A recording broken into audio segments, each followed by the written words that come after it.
दोनों सरकार के कार्यकाल को मिलाया जाए तो दीपक प्रकाश के तो 6 महीने से ऊपर हो गए। दीपक प्रकाश कैसे हम दो कार्यकाल क्यों मिला? एक ही बार बहुत ज्यादा हो गया।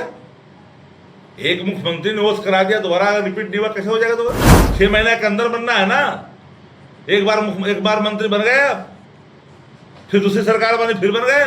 तो दोनों ये संविधान की खिल्ली उड़ा रहे हो और संविधान की शपथ ले रहे हो। दीपक प्रकाश जी अभी बिहार सरकार में मंत्री हैं।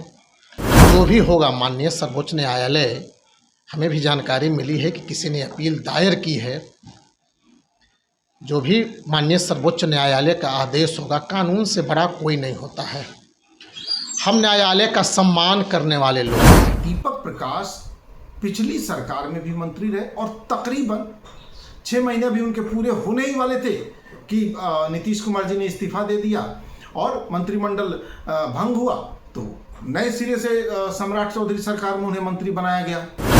मतलब आप एक कार्यकाल पूरा कर चुके हैं बिना किसी सदन में रहे, ना आप विधायक रहे ना विधान पार्षद रहे, लेकिन आप मंत्री रहे। फिर जब अगली सरकार बनी तो उसमें आप मंत्री बना दिए गए।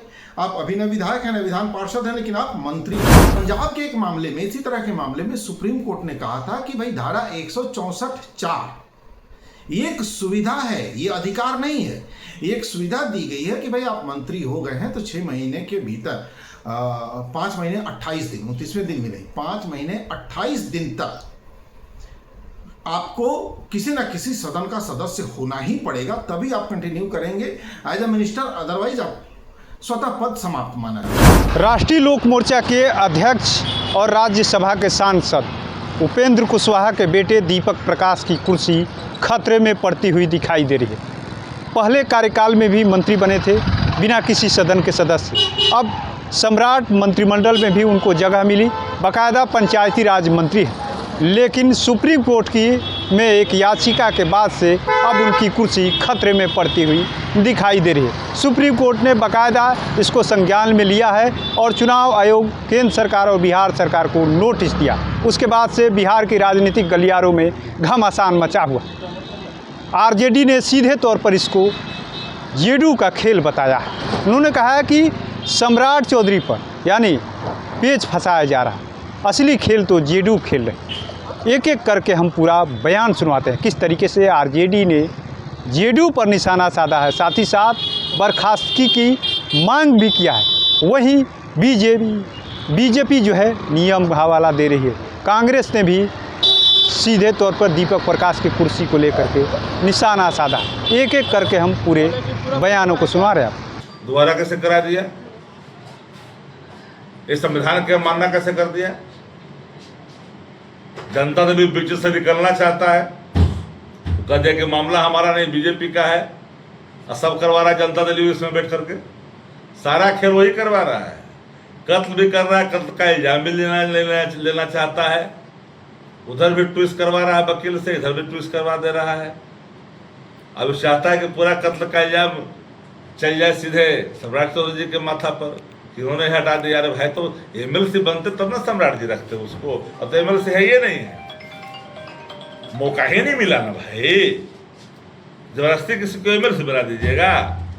माननीय सुप्रीम कोर्ट ने कहा 2001 के एक फैसले को आधार बनाते हुए हाँ। आर एस चौधरी बनाम पंजाब सरकार था, हाँ। कि इस तरीके के मामले अपवाद स्वरूप हो सकते हैं, इसे आप परिपाटी नहीं बना सकते। ये परिपाटी ही तो बना गया ना भाई। अरे किसी को मान ले 3 महीने का है कि भाई आपस प्रत्याशा के आलोक में कोई काम हो जाता है, तो यहाँ प्रत्याशा का भाव दिख कहाँ रहा है? प्रत्याशा का भाव यहाँ दिख कहाँ रहा है? बता दीजिए मेरे को। प्रत्याशा के आलोक में कोई काम होता है? प्रत्याशा दिख ही रहा है। 6 महीने के अंदर बनना है ना। एक बार मंत्री बन गए, फिर दूसरी सरकार बनी, फिर बन गए। तो दोनों ये संविधान की खिल्ली उड़ा रहे हो और संविधान की शपथ ले रहे हो। दोनों सरकार के कार्यकाल को मिलाया जाए तो दीपक प्रकाश के तो 6 महीने से ऊपर हो गए। दीपक प्रकाश कैसे हम दो कार्यकाल क्यों मिला? एक ही बार बहुत ज्यादा हो गया। एक मुख्यमंत्री ने ओस करा दिया, दोबारा रिपीट नहीं हुआ, कैसे हो जाएगा दोबारा? ये आदमी जो बैठा हुआ है मंत्रिमंडल से, इसको बर्खास्त क्यों नहीं कर रहा है भाई? अब विलंब नहीं करना चाहिए सम्राट चौधरी जी को, तत्कालीन इसको बर्खास्त करना चाहिए। और सब पोला का दूध पिला रहे हैं। उच्चतम न्यायालय ने तो कह ही दिया है ना भाई कि अभी तक मंत्री बना हुआ कैसे है भाई? अरे पहला ओथ हुआ तो समझ में आ गया, ये दूसरा को ओथ हो गया, ना एमएलसी है ना एमएलए है, कुछ है ही है नहीं, चपरासी भी नहीं है, मंत्री कैसे बन गया? तो अगर नैतिकता होता तो रिजाइन कर देते, लेकिन ये लोग को तो अंतिम कस तक जब तक लतिया के बाहर नहीं करेगा तो थोड़े लोग बाहर होने वाले हैं। जदयू करे की कोर्ट का मामला है, जदयू कुछ वो जदयू जानते हैं, जदयू के पास सॉफ्ट कॉर्नर है ना, जदयू बहुत राजनीति करना चाहती है, इसमें काशी और कुठाराना चाहती है, जनता दल अपने तो देह बचाना चाह रही है, और कत्ल का इल्जाम सम्राट चौधरी पर डालना चाहती है जदयू। बात साफ नहीं है ना। देखिए, निश्चित रूप से उपेंद्र कुशवाहा जी आरएलएम के राष्ट्रीय अध्यक्ष हैं, हमारे गठबंधन के सम्मानित नेता हैं, हमारे गठबंधन के मजबूत नेता हैं। एनडीए उनका सम्मान करती है, भारतीय जनता पार्टी उनका सम्मान करती है। जहाँ तक आपने प्रश्न पूछा दीपक प्रकाश जी के बारे में, दीपक प्रकाश जी अभी बिहार सरकार में मंत्री हैं, और जो भी संवैधानिक प्रक्रिया के तहत, संवैधानिक एवं लोकतांत्रिक नियमों के तहत जो भी होगा, माननीय सर्वोच्च न्यायालय, हमें भी जानकारी मिली है कि किसी ने अपील दायर की है, जो भी माननीय सर्वोच्च न्यायालय का आदेश होगा, कानून से बड़ा कोई नहीं होता है। हम न्यायालय का सम्मान करने वाले लोग हैं, हम कानून का सम्मान करने वाले लोग हैं, हम लोग संविधान में विश्वास रखने वाले लोग हैं, हम लोकतंत्र में विश्वास रखने वाले लोग हैं। जो भी लोकतांत्रिक और संवैधानिक तरीके से जो नियम व कानून होंगे उसके अनुसार तय होगा। अभी वर्तमान में वे बिहार सरकार में मंत्री हैं, और जहाँ तक मुझे जानकारी है, और यह जानकारी हमें नहीं सबों को यह जानकारी है कि कोई भी व्यक्ति चाहे वह किसी भी सदन का सदस्य नहीं हो, फिर भी वह 6 महीने तक मंत्री पद पर रह सकता है। लेकिन सवाल यह उठ रहा है कि दूसरी बार जी, ये कानून का मजाक उड़ाया जा रहा है कि जब पहली बार भी सदन के सदस्य नहीं रहे, दूसरी बार भी सदन के देखिए, सदस्य नहीं, फिर मंत्री बनाए। देखिए, कोई कानून का मजाक नहीं उड़ाया जा रहा है। पहली बार जब वे मंत्री बने, इसके बाद फिर मंत्रिमंडल का विघटन कर नए मंत्रियों का शपथ दिलवाने का काम हुआ।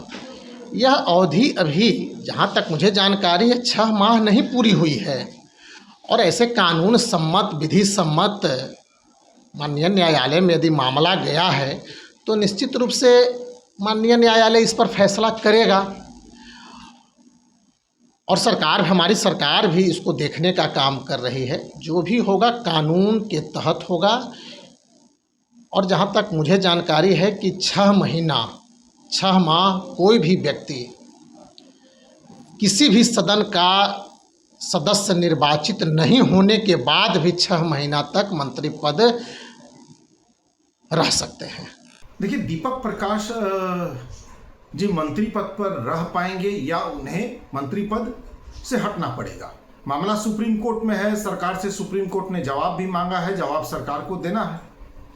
अब इसके कई पहलू हैं। पहला पहलू तो हमें यह समझना है कि भाई दीपक प्रकाश पिछली सरकार में भी मंत्री रहे, और तकरीबन 6 महीने भी उनके पूरे होने ही वाले थे कि नीतीश कुमार जी ने इस्तीफा दे दिया और मंत्रिमंडल भंग हुआ, तो नए सिरे से सम्राट चौधरी सरकार में उन्हें मंत्री बनाया गया।